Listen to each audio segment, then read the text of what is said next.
Welcome back to Morning Express. I'm Sophia Wanuna. Today, in our question of the day, we are asking you, are you satisfied with the government's handling of the Westgate siege aftermath? Are you satisfied with the government's handling of the Westgate siege aftermath? 22155 is our SMS number. Drop us your thoughts there. Include your name and location. That is always much appreciated. You can also tweet us at Sophia Wanuna or at KTN Kenya. Remember to use the hashtag Morning Express KTN. I'll be sampling your views as we go along. And if it's Monday, you know here on Morning Express, it's the way it is. And my two guests, as always this morning, former Assistant Minister, Ministry of Justice, Mungatana Danson, and current minister. Current. Good morning. Founder of One. Good to see you yes. both. Good morning. Good morning. So we begin with the Westgate. I mean, it has been one long, sad week. Yeah, the last week, the weekend, we've seen people just coming together, praying. I mean, prayers continue around the country. Yeah. But I think the biggest thing at the end of this is the questions that are still out there. Yeah. The unanswered questions. That's a big one. So I'll start with you, Mweshimiwa. For you, what are the questions that continue to linger? We've seen what the media is covering, what people are talking about, but for you, what is important and still out there and is hanging in the balance? I think very, very quickly, I want to say that we still need to know. And I think going forward, right, what is the command structure of this multi-agency security setup? Yep. Kenyans need to know, because maybe it's not going to happen again, but maybe it will happen again. We always hope for the best. But there could also be other types of emergency, a building collapsing, something happening. If there is a multi-agency unit, a structure, who is in command? When do they meet? How is it funded? Because we need to know, Kenyans need to know that this is the command structure. In case of something happening again, this is how communications will be done, and this is the way it should be. Because this has brought a question mark somewhere when there was apparent conflicting statements at some point. When you hear the cabinet secretary saying this and one of his agency under him are saying different thing. There is an issue there. There is a question there. And one of the things that need to be sorted out with immediate effect is this multi-agency security network. But wouldn't the argument there be that the coming together, the multi-agency approach was for this particular tragic incident, and that it's not going forward, they're not always going to be together? No. I think some, and I stand to be corrected, but in certain circumstances, you might need to bring in military for a certain situation. You might need to bring in people from outside, you know, right. FBI assistants. So Israel, if these people come inside, how is the command structure set up? And under the Constitution, you know, the three constitutional bodies. Article 241 sets up the Kenya Defense Forces, Article 242 sets up the National Intelligence Security Service, and Article 243 sets up the National Police Service. Right. Now, these three main bodies of security, they need to come up with a system. We should never, ever hear that there is tough wars. There is who's supposed to say what. In a situation such as this, well, I want to commend the media, you know. They sort of came up to give us hope. They made sure the coverage continued to be relevant, even if inside people knew some things were not all that fine. Right. I think the media did a wonderful job, but we need to ask these questions and say, now going forward in future, these three constitutional authorities, what are they going to do in case we have a situation such as this or others? Okay. And I'm very happy that the committees, the two committees in Parliament for Defense and National Security are going to sit. My hope is that they will sit in camera and get these people to talk openly, because in that situation then suggestions can be made, decisions can be made that will effectively, hopefully, deal with situations such as this in future. All right, Benji, let me bring you in on that one. Yeah. Because you know the president had said that the Inspector General of Police was the one in charge. At the beginning and throughout, we've seen the briefs were coming from the Interior Secretary. I know later on we'll talk about you commended the media, but I know you don't have very kind words for the media in terms of the coverage of this particular tragic incident. But for that, what he's brought up to the question of who is in command, and most important, I think the biggest thing, the conflicting information from the very beginning.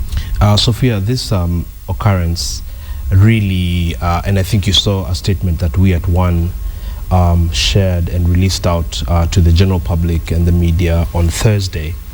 Actually, sorry, on Friday, a day before the commemoration of a week to this event. What happens is we don't want to just sit here and just criticize for the sake of criticizing. Right. You know, the media certainly could have done better, but you have to say that in the context of the fact that individual reporters on the ground are very courageous, you know, brave a lot of risk, are willing to go into, you know, harm's way, which is why a lot of journalists, etc., had flak jackets and what have you. I think more of the blame was with the editorial, you know, policy, the higher folks up in the media who refused to tell Kenyans the real story, who put us in a cycle of pep talk and talking about the blood that we're, you know, collecting and the money, which are all fantastic things. But when Kenyans have to go in a roundabout way to other networks, to other international networks, to really get to know the developments, to get to understand the context, to get to understand the bigger picture, to get more information on who are these people, how many are they, and what have you, then certainly that calls for criticism. But Benji, I want to stop you there. Actually, I was hoping we'll talk about the media later on. Yes. But now that you've gotten started on that, I was watching as well what the international media was covering. And I don't think Kenyans were getting answers there as well. It was very clear for them as well. At the end, they were saying, quoting Twitter handles from this terrorist. And also, they were also very unsure of what the position was, because they would continue saying, even when they'd have interviews with the State House spokesman, SCP. So at the end of the day, everybody did not have information. There is no one source you can tell me they had information which was factual. A lot of it was propaganda. Some of it was analysis. Analysis, they did well. And that's why I said, again, when you talk about context, perspective, when you talk about trying to analyze and understand the deeper picture, yes, it's very important that Kenyans get to even understand, you know, who's Samantha Luthwaite? How does she tie into this? What are the different options, and what have you? There was just a general sense in our local media of darkness, of opaqueness. First of all, the minute you refuse, you keep journalists at arm's length.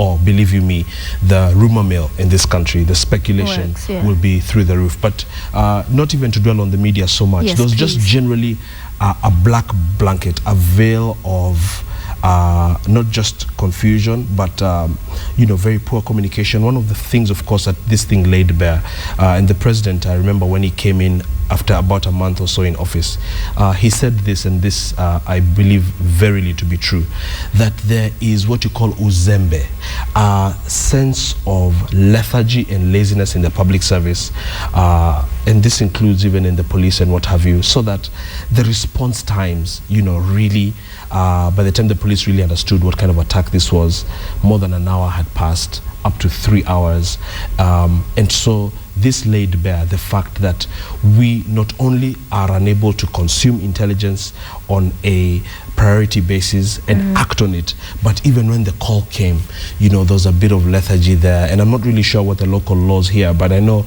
under American law you cannot unleash the security forces as far as the army on American citizens. And so even now with the news story on the looting and whatnot that occurred, it's very unfortunate that Kenyans themselves will be pointing fingers either at the KDF or the police, but the fact of the matter is that a lot of things have been taken, and it really lays bare again a lot of the serious societal problems we have in Kenya as a country. Yeah, I wanted to come in on the NIS. In the aftermath of this, like Benji said, there's a question of how quick did we consume intelligence. Right.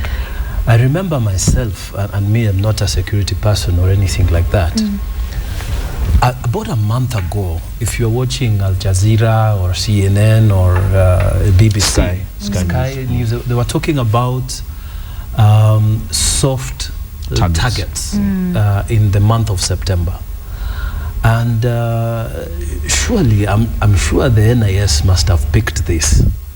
I'm sure, because if I knew that in September something may happen, and what information was coming was that, in fact, the US was downgrading its operations in certain embassies. So the information was there. The information was there. And the question is, that's level one. Was the intelligence gathering done? Level two, who was supposed to consume that intelligence, and where was the action supposed to take place? Right. Now, these are the questions, and I pray that when the committees in Parliament, the joint committees sit, they will really get into it. Who received this intelligence? Who failed to do what?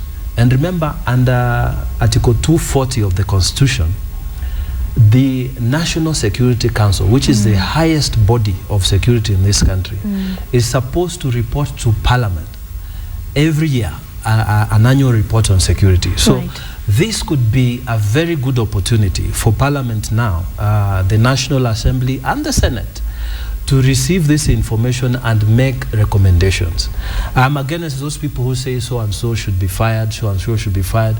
Yes, there is a motion, but I go with the Honorable General Nkaiseri when he said we should do an audit. And the audit now needs to be in that Parliament. The committees need to sit and really go into it so that they can make recommendations and action be taken. And the person, of course, who has been receiving a lot of heat is the Interior Secretary, Olelenku, with very many people saying, as you've said, he should exit office based on his apparent misperformance. What's your take? Of course, his background, hotelier career. I saw his CV being floated around social media. Right. A one-page CV, a former beverage and food and beverage manager. You know, what the new constitution sought to do was to break these top civil service jobs from political patronage, so that the president had a free hand to bring in expertise from the private sector and what have you. I think the problem with the way we've done it is that there's been an overreaching of that, so that in an effort to appease, for example, the Maasai or the Samburu, you know, any of the minority tribes and whatnot, you want to bring a person, any person, and then you want to bring them from private sector. So my understanding, and I talk to a lot of people across the board, from government to private sector and what have you, is that this experiment has not worked very well for the Jubilee government. I mean, on top of just having being in a state of crisis for 5 months running, you've got someone like Aidan Mohammed that came from the ivory tower of the Barclays. And these people don't have real interest or understanding of what it means to run an SME, what it means to borrow money and whatnot. So some of these, I have these as first-hand complaints from small CEOs who say, we don't feel like the cabinet secretary understands. There's a cabinet secretary for defense who didn't say a single word. The only thing people have talked about her is that she always wears shades and what have you, and she was pretty much MIA, missing in action. You've got the disastrous performance of Lenku. His body language doesn't suggest that he's in charge of anything. He's trying to explain stuff. You get the feeling he's parroting on behalf of someone, that he's being manipulated. On top of that, at the height of the crisis, you've got a separate portal, I think from OP it was, and your paper, The Standard, ran this very well yesterday, tweeting actually contradictory information. They're saying that they've secured all floors, and this is the way forward, and for sure. And then they're saying, well, we are advancing and we're cleaning up. And then all of a sudden there's explosions and gunfire. So who's shooting? And these are legitimate questions. Kenyans were asking, are the hostages armed and shooting back at the people trying to save them? This gives a very bad image of an effort that is not well coordinated, is not well managed. And so at the least, the performance of Olelenku was obviously disastrous. And I think this also comes, Sophia, with, when you do a job, you have to look at something called core competencies. you're either a security person with weak communication skills, or you are a communications person with weak security skills. Right. In this case, you are lacking in both, so that you're a non-security person with very poor communication skills, and that's why you're standing in front of a nation, international media, and saying, yes, there are bodies in there, but they're insignificant number. And I just wanted to call him immediately and say, and one you of can't the say it that arguments way. that was made, my goodness, Benji, was that perhaps, yes, he was the man leading this, and Yes. he was the person people were getting to hear speak. But one of the arguments by security expert was that perhaps the briefs should have been given by somebody with a security background who understands operational work, so that they know this is how much I can give without giving too much. And this also is the language in such situations to use. Well, we argued here, I think the last time we were here, that we needed constant flow of information from government. We don't need to wait for the president to credible speak. information.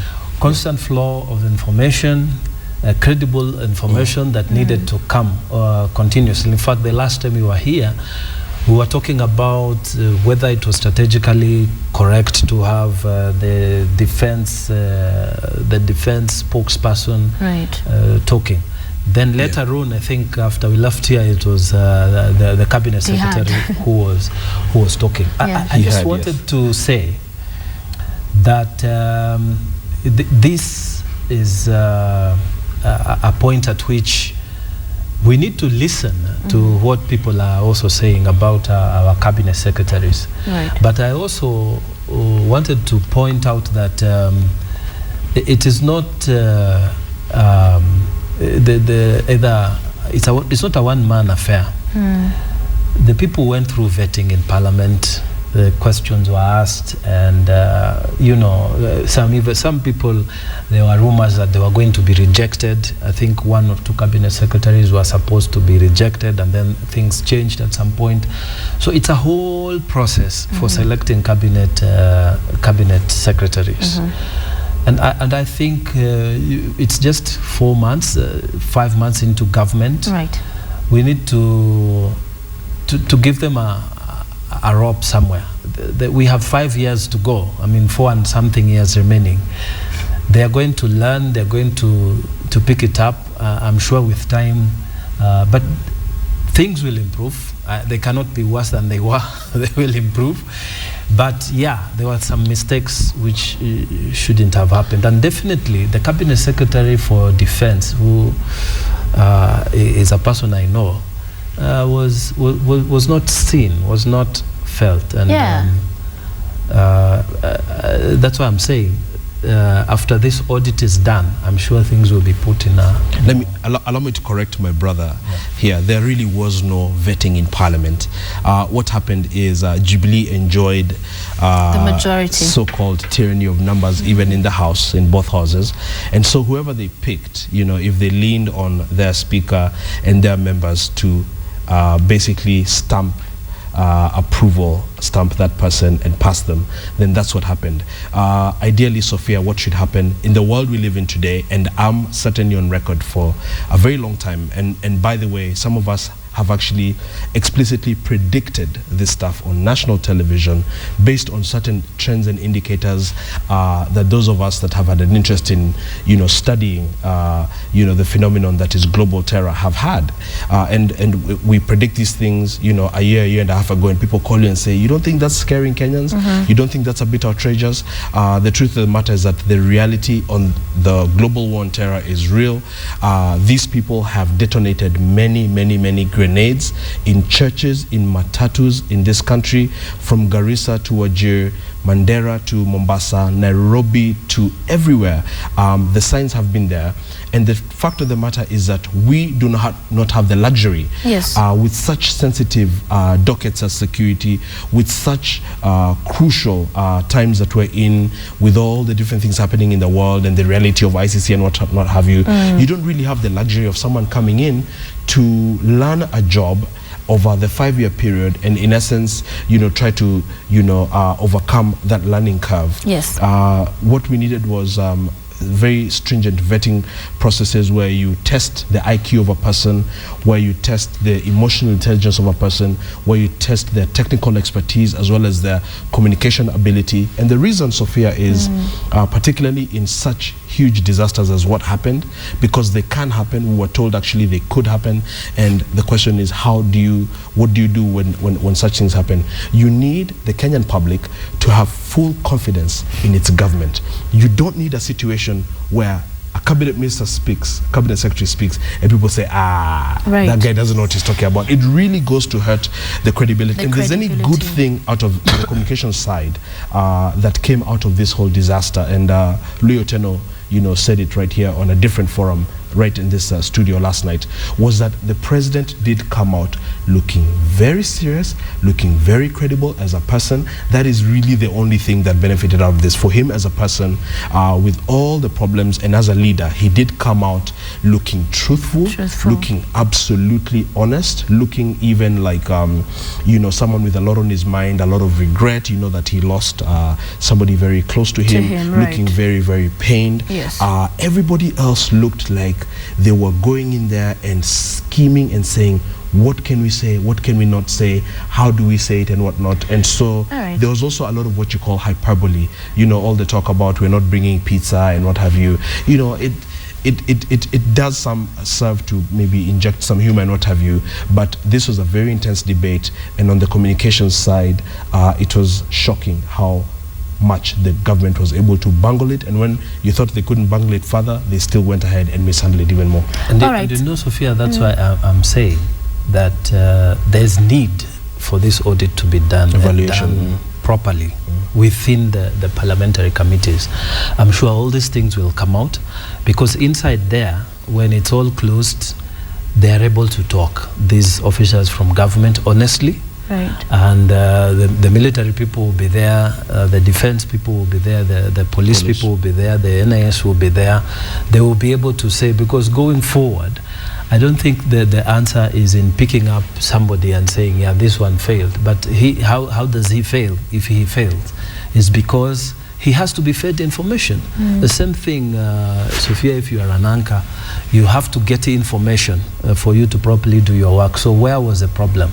We need to have a proper analysis. All right. I want us to close our discussion on the Westgate, because definitely a developing story. We'll hear so much more in coming days. And what is interesting and unfortunate, perhaps even as we wait for, also as they try to clear the rubble, is what will be found underneath that rubble, because there's the question of the hostages, that we've been told there were no hostages, but if there are actually bodies found there of people who but Kenyans now don't even have the confidence that if bodies are found, that they'll be told, because it's like there's a predetermined outcome to try to mitigate. And what worries me, and this is the advice I have for the government, as much as possible, do balance national security interests, but against the need to be seen and to be known to be open and honest to the citizenry. Because you don't want to be seen to be running lies as official policy in order to mitigate the scope of how big this attack was. The fact of the matter is that, yes, there's lessons for us to learn. We could have done much better. It did bring out the best in us. The best in us, certainly,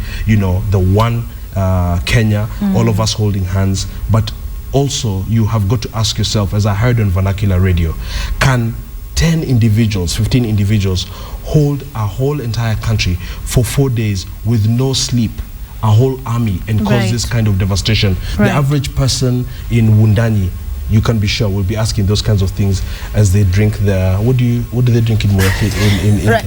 Let's move on to the next. Can I just make one point there? Yes. I'm sure colleagues in Parliament, I hope they will take up this point. The NIS in the financial year of 2013-2014 were allocated 13.98 billion. Just imagine. The police were given 4 billion to buy new equipment for security, and 4.5 billion to enhance security operations across the country in general. I pray that they will go deeper and ask them specific programmatic approach. Are we going to build walls in porous areas across the borders to prevent infiltration of these guns and whatever? what high-tech technology equipment are we going to provide, particularly the anti-terrorist unit of police? What equipment are we going to buy? Are we just going to spend? Is it going to be business as usual? Correct. I pray my colleagues will really go into this. They will question the allocations of those monies, how they are going, because we have paid money as taxes for Kenyans, and we expect that something will be done about this terrorism. Okay. Coming from Mungatana, you got to applaud that. Very good. Very All right, moving on now to the ICC. And of course, we know the trial resumes Wednesday. Yes. The deputy president had been allowed to return to Kenya to attend to this tragic incident. And let's go to the remarks made by the lead prosecutor, Steinberg, and which has, of course, caused uproar among leaders we've seen in the Rift Valley and a section of other leaders as well. And the prosecution counsel, Steinberg, told the ICC judges that Ruto knew and has known for a considerable time now that a trial was pending before the ICC, and that he should have made arrangements to put in place a mechanism to ensure he can be away from the country, in essence suggesting there should be somebody when he's away to sit in for him. What do you make of those remarks? For an event as serious as a trial, because I saw clarification from the prosecutor, lead prosecutor Fatih Bensouda last week, clarifying that as much as Ruto made an impassioned plea in front of the court to say that he has cooperated and he's continued to cooperate and what have you, I think that for an event as serious as this, the public relations needs to be managed as well, if not better, than the legal relations of the actual case that Karim Khan is managing. And so what Fatu sought to remind the country, remind the accused, is that, it's not that he's being Mr. Nice Guy. It's not that he's, yes, voluntarily appearing, but he's actually on summons. But that suggestion that they should have come up with, this is a tragic incident. Nobody knew this was going to happen. So he's made a plea to return home, then go back. Yes. But to suggest that now that he knew he was going to be in trial, he should have... It's just a soft warning to say, Sophia, that take the trial seriously and don't imagine that you will, quote, manipulate the court based on things that happen, because things will happen. And again, if you remember from the campaign time, that is why a lot of the advice, professional advice that was given was, it's not advisable to go for the highest office in the land when you're being accused criminally, because then you could actually end up getting the whole entire country tied up in a bunch. So you think it was a soft warning, it's okay? Yeah, well, it was a soft warning, yes. I think for me, there is now a recognition for me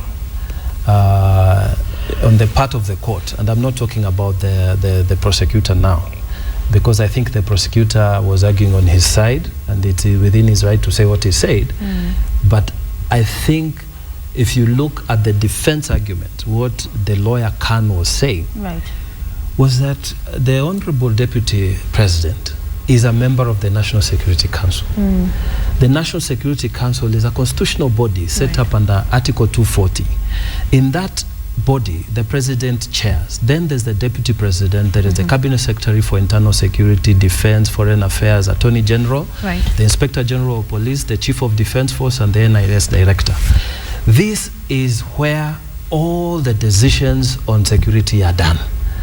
The Deputy President does not attend there to support the President or to deputize the President. He attends as of right in his own capacity so that he can add value to our security. So when you look at that organ itself, a constitutional organ, it does not say William Ruto to attend, it says the Deputy President. It is why I have argued here before, and I keep arguing, that we cannot have a situation where the state, the whole state security is threatened, is compromised because of a trial that surely can wait, because criminal responsibility never stops. It does not stop at the because I am not found, or because I have an accident, or because I'm sick, you cannot continue. No. Even where I have an office, criminal responsibility will wait for me. When I finish that office, it can proceed from there. And I want to take this argument further, Sophia. It is not the first time that the United Nations Security Council, now we finished with the court, but with the UN Security Council, it's not the first time that they have stopped indictments by the ICC on the basis of fighting terrorism. If you go to the history of the United Nations Security Council, Resolution 1422 and Resolution 1487 of the UN Security Council came out very clearly to say ICC should not go into Iraq against the US citizens, the soldiers and so on, because they were fighting Al-Qaeda, international terrorists. Okay. So I want to say, yes, in Kenya, now we are hit. We are fighting international terrorists. Al-Qaeda and Al-Shabaab are the same people. Now, why is it that we should have different standards for them and for us? Because in that resolution, they say 12 months, renewable. Let us suspend any action, any indictment.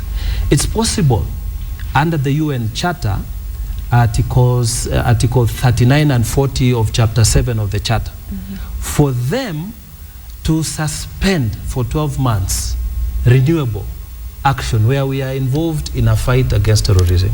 Okay. There is a precedent, there is the power with the UN. That's why we are saying sometimes questions are being asked. Why is it that the standards are different double standards, when it comes to Africa? Right.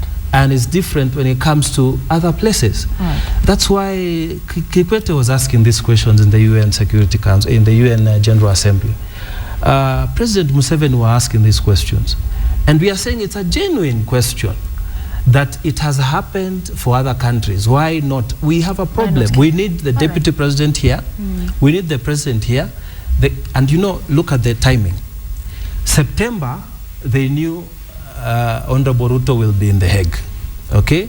September, Al-Shabaab knew the president was scheduled to travel to where? The UN General Assembly. But that is an argument that has been dismissed by very many. No, this is the thing. This is the thing. Yeah. They planned to make sure they have maximum impact.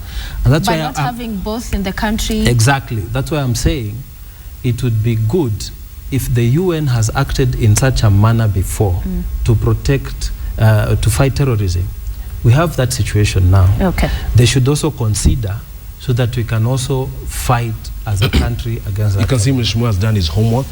I've not done my homework. These are facts which are there. You can see he's done his homework. These facts are there. What's happening here, and what I'm not telling you, Sophia, is that the deputy president can be represented at the NSAC level, National Security Advisory Council level, by his permanent secretary. No, yes, that's not true. No, sorry to intervene, my friend Benjamin, but constitutionally, you cannot delegate. If it is possible to delegate, you say or, either or. You cannot delegate. So it's like saying, you know, it's like saying the chief of defense force can be represented. There are certain bodies in which you cannot. Is this under the new constitution, or? It is the new constitution. Well, it's not the new constitution anymore. It's the constitution. It's been around for a while. It is the constitution. Yeah. You cannot. But you're aware, NSAC, for example, on this controversy with Kimemia, you're aware NSAC sat as recently as last week. No. Chaired by... No. That the National Security Council, it cannot be chaired by any other person except the president. But you're aware Kimemia chaired an NSAC meeting? No, that's not an NSAC meeting. Last week. What meeting was that? That you tell me, because as far as we know, as far as the Constitution knows, when the president sits there and those 9 officers are there, right, that's when we constitute. And by the way, that is where the Defense Forces report, that is where the NIS report, that's where the police... Our time is winding up, gentlemen. I want us to move on to the next issue. Okay. To the judicial work. They should just avoid the propaganda, so that it's not seen that every move the government makes is aimed at terminating the ICC cases or upstaging the ICC cases, because we've already asked for many deferrals, we've already had shuttle diplomacy, we've already had any and all efforts to forestall this. And so it's important, as the president said, that the leadership is seen to be wanting to go there if nothing else, and I'm quoting Uhuru here, to clear their own good names. Because, as he said before, we're innocent, and we just want to be found to be that, and then we come back and continue. Right, let's remember that. That's very important. As the trial resumes on Wednesday as well is when the deadline elapses by which the Judiciary Chief Registrar Gladys Boschole was to have responded to the allegations against her by the JSC. Yes. In the past couple of days, we've seen the leaked emails. It's now being called the judicial wars. And in light of the leaked emails, the registrar wants a public audit. She actually made that request of her office, as well as that of the Judicial Service Commission carried out. The audit, she says, should be done by a statutory body such as the EACC, as well as Public Procurement Oversight Authority. Allow me to jump quickly on this one. She made that application. So, very quickly, your thoughts on what is unfolding. Allow me to jump on this one. It's something I've followed very closely. Judicial reforms was one of the pillars of absolute reform of institutions and improvement of governance in this country under the tenets of pursuit of justice. You know, this is a country where files would stay for 10, 15 years without progress. People who are not connected would not expect to get justice. And so this is something I've followed very carefully. Suffice to say that obviously there's a big problem in the judiciary. I think every Kenyan knows that now. This problem is called, it's basically a skunk. And you know skunks stink. And so when skunks get stinky, you have to ask, where is this stench coming from? What it is an issue to do with expenditure, money, fiscal. This whole thing is fiscal. I think that there's certainly a sense that people have been caught. Now it's a question of who pays the price, do they go down alone, etc. It has obviously come out very clearly that Gladys Boss is a good fighter, that she has put up a very, very serious war. But there's also the fallout, even on these leaks, with people saying that obviously strategically what has happened is that these leaks have been meant to embarrass the CJ and are even used by, a publication which she enjoys any. Let me come in there. This is what the analysis is Let me come like. in here, Benji. I have said in this very forum that we cannot watch the weakening of our institutions and go on the attack. I was accused of being a can fellow, trying to hide things, and so on. But I want to say it again. I don't support what Madam Gladys Sholay wants done, a public audit of the judiciary and so on. I don't support this whole thing going public.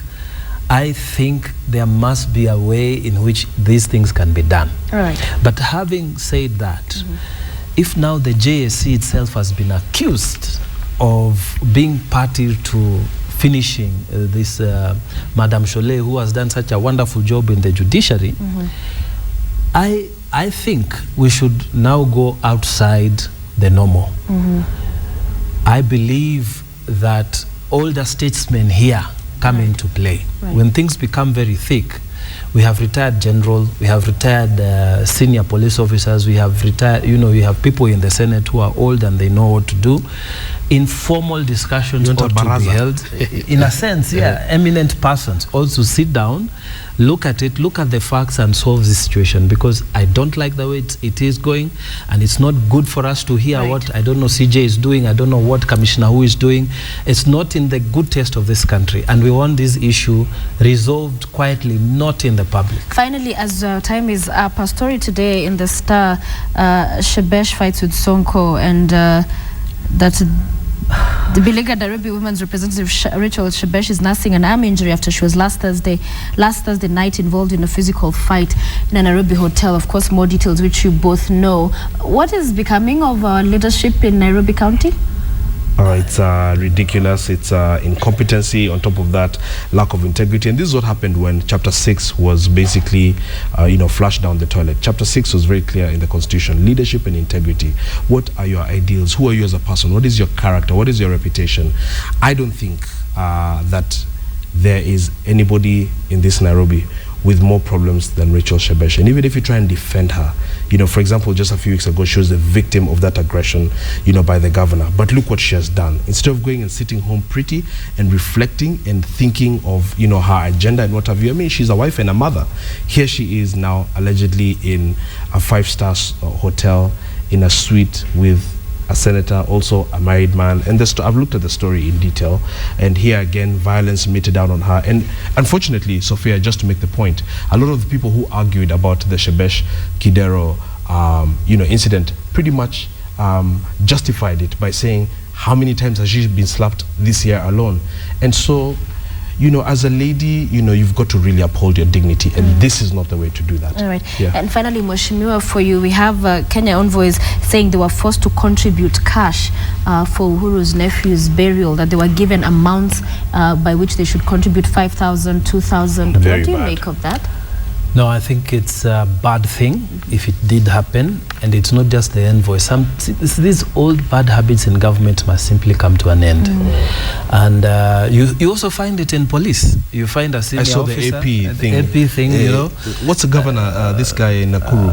Apparently, he had done that, and yes, you find police being deducted. You find, you know, this old habits must simply die. And I think this is where media should come in very strongly, and if evidence is presented, I think refunds should be made. I'm not sure whether that really happened, but if it did, then refunds should be made, because this is not the way we want this government of Jubilee to I don't know what he drank over the weekend. It might have been holy water, because I don't drink As I said, holy water. Except water. Because today is very refreshing. I'm always like Keep it this. up, bro. I like to see this. This is good. We are one. We are indeed one. Exactly. Yeah, even in studio. I'm always like this. Thank you very much for joining us this morning and your perspective on the different issues we've been able to discuss.